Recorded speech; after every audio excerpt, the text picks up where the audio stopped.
competition in the Miss America pageant. She then went on to be an actress, getting starring roles in shows like Star Trek Voyager. You are experiencing an emotion, anxiety. It is only temporary. 5 years ago, she divorced Jack, and during the custody battle over their son, Jeri alleged that Jack wanted her to have sex with him in front of other people, and he dragged her to sex clubs in 3 different cities. He took her to 2 clubs in New York, she says. One club I refused to go in. It had mattresses and cubicles. The other club he insisted I go to was a bizarre club with cages, whips, and other apparatus hanging from the ceiling.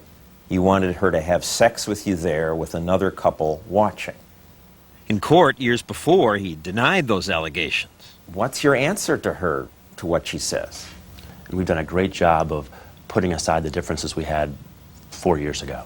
But is it true, what she says? The most important thing for she and I is make sure that we get along perfectly, and we do. And we're not going to reopen any discussions we had 4 years ago. What benefit has the public now derived from knowing this information?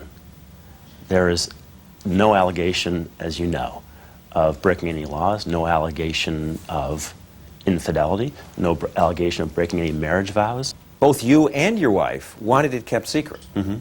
What happened? Well, we got overruled by a family court judge in Los Angeles. We had someone spending a lot of money to break into a file that a mom and dad wanted to have sealed, protect their son, and now we're asking about what happened between a husband and a wife and was intimate part of the relationship. Once you knew the documents would be released, what did you think would happen? I was told by almost everybody I spoke to, this is a 2-day story. This is not a crusher for a campaign. And the biggest reaction I got was, is that all there is? Well, I'm sorry to drag you through it again, but as I read it, I can see why the voters might say, I'm a little not comfortable with this guy. It's kinky. Well, that's their choice, of course. If that's but a reason. You're surprised? It shouldn't matter at all? I don't think this kind of information is information that the public has an interest or a right to know about. It just makes you look bad. I cried, she says. I was physically ill. You became upset and said it's not a turn-on for her to cry. Mm-hmm.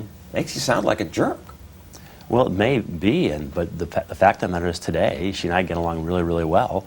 And I think over the course of my 44 years of life, I've lived a very good life, I think. This shouldn't matter. I don't think so, no. My intention is to stay in the race, and I think we'll be victorious in November. I really think. I thought that after the announcement last Monday, we would have had the party rallying behind the campaign. But they didn't. They didn't, yeah. The party is abandoning you bit by bit. Do you realize that? And remember, the worst that can be said is that I propositioned my wife in an inappropriate place. We've had people elected to office who've done things that are much worse than that. It's not good for American democracy that we now want to go into people's custody documents. And if this is the new standard, we are now barring half the population from ever entering into politics. But how does this bar half the people? Well, if they're all divorced with divorce documents or custody documents. But not everybody has documents that are embarrassing. Well, I think a lot of people who are divorced have to go through a very painful process. All this is relevant to this year's presidential campaign, because Senator John Kerry divorced his first wife, and reporters have asked him to release the part of his divorce records that remain sealed. Kerry said he has no intention of unsealing the records, and no one's gone to court to try to force the issue. I agree with him. I think you should stand by that statement. I don't think we should now ask every candidate to turn over their documents. And by the way, is it only divorced people who should turn these things over? What about people who are married, went to marriage counseling?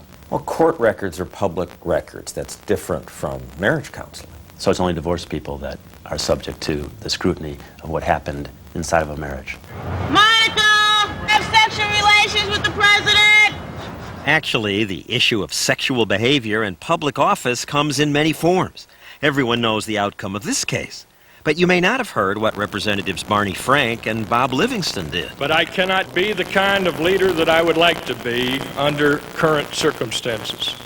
Representative Livingston was on the verge of becoming Speaker of the House. It was discovered he had an affair. He quit. I think there's a big difference. No one's alleging that I had an affair. No one's alleging I broke my marriage vows. No one's alleging I broke a law. I'm here to talk about immorality. Representative Barney Frank used his influence on behalf of a prostitute. He admitted paying the guy for sex, hiring him, and then writing a letter on congressional stationery on his behalf. But his party stood by him. And no one's alleging that I did anything close to that.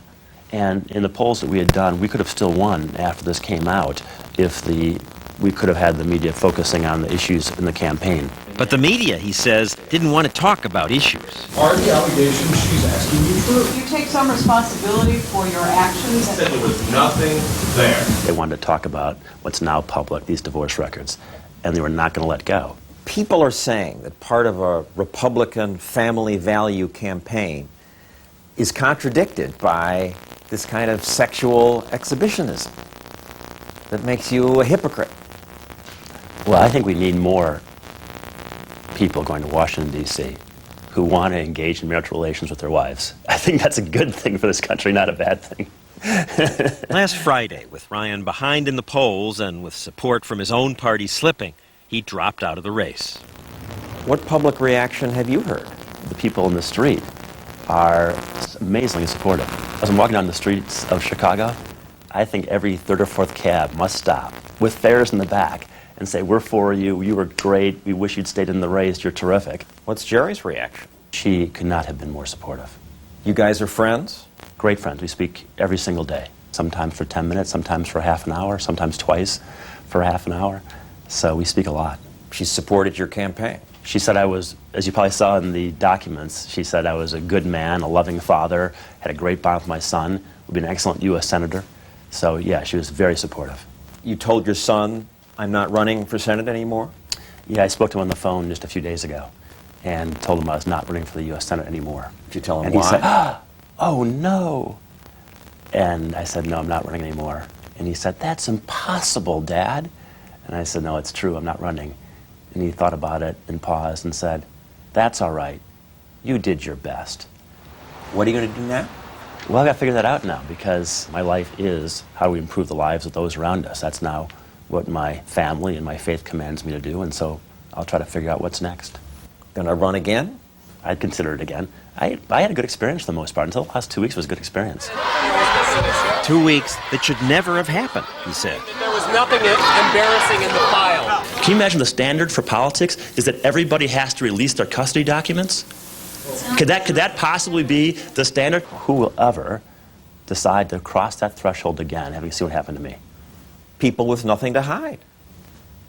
Well, we're all human in the end. I'm sure that everybody has something they don't want out in public.